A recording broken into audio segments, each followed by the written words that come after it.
नमस्कार साथियों। आज मैं आपको एक ऐसी ही मोटिवेशनल कहानी सुनाने जा रही हूँ जिससे मुझे खुद तो मोटिवेशन मिलेगा ही, लेकिन आपको भी मिलेगा। और इस कहानी के लिए मैं इतना उत्साहित हूँ कि मुझे लग रहा मैं तत्काल बताऊँ आपको। इसलिए मैं कोई विवरण या अपना परिचय कुछ आज नहीं दे पाऊँगी, कोई भूमिका अदा नहीं कर पाऊँगी। कहानी ये है कि बस ध्यान से सुनिएगा। कहानी ये है कि आज एक राजा एक दिन शिकार करने गया जंगल में, और उसे उस घने जंगल में शिकार करते करते अचानक के बहुत प्यास लगी। चारों तरफ देखा, उसको कहीं कोई भी नजर नहीं आया।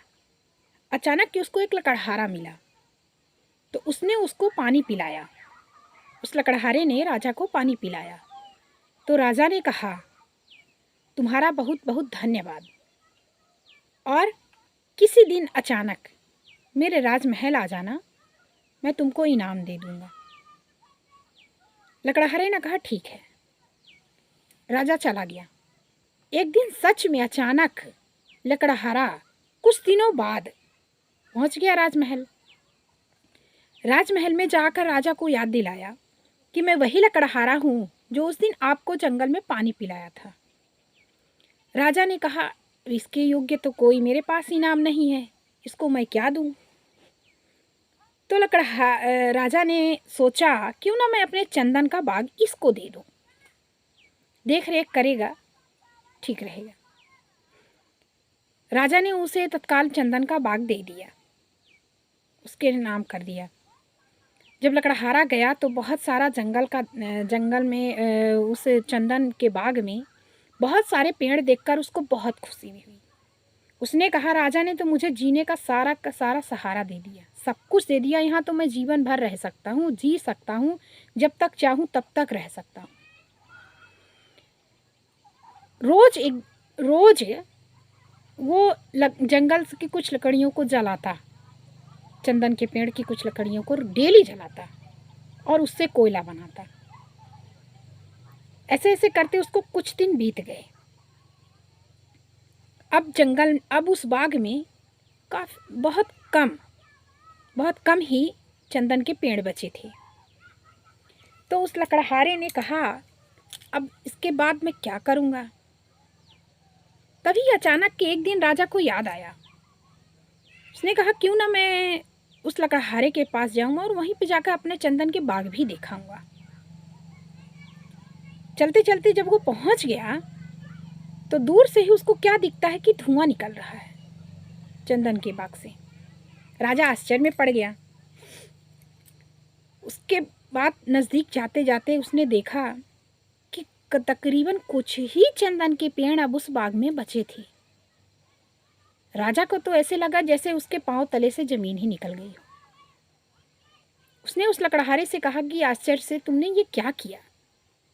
तभी लकड़हारे ने अचानक के उठा और उसका सादर सत्कार किया और कहा, आपने जो चंदन का बाग दिया था उससे मेरा इतना जीवन निर्वाह हुआ। मैं बहुत प्रसन्न हूँ, बहुत खुश हूँ, मैं आज तक जीवित हूँ।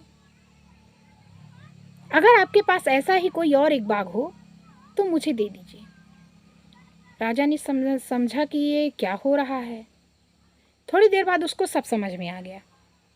उसने कहा, अच्छा ठीक है, ये कोयला छोड़ो और जो 3 मीटर की लकड़ी है चंदन की, तुम इसको उठाओ और जाओ बाजार, मार्केट में जाना और वहाँ क्या हुआ कैसा हुआ आके मुझे सब बताना।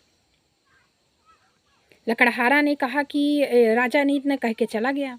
लकड़हारा बोला कि इतना दिनों से मैं कोयला जला जला के अपना जीवन यापन कर रहा हूँ, पर इन राजा को क्या हुआ। पर हो गया, कहते हैं कोयला छोड़ दो, पर राज आज्ञा है तो करना ही पड़ेगा। उस लकड़हारे ने 3 मीटर की लकड़ी उठाई और चला गया। जैसे ही मार्केट में पहुंचा तो सब चंदन की लकड़ी देखता क्या है कि सब के सब उस लकड़ी के पास आकर खड़े हो गए और वह थोड़ी थोड़ी करके लकड़ियां सबको देने लगा। तकरीबन वो 300 रुपये कमा लिया। उस अकाल पड़े में 300 रुपये बहुत होते हैं, बहुत मायने रखते हैं।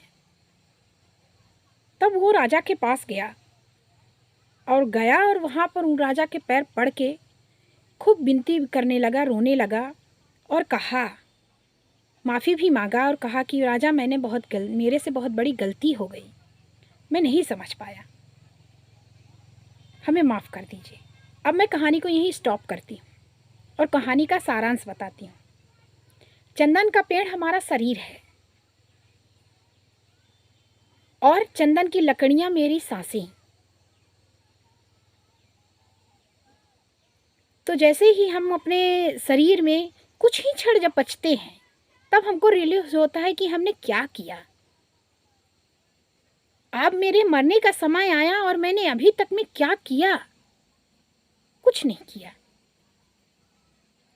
जो कोयला बनाया था वो द्वेष, घृणा, ईर्ष्या ये सब कोयले थे,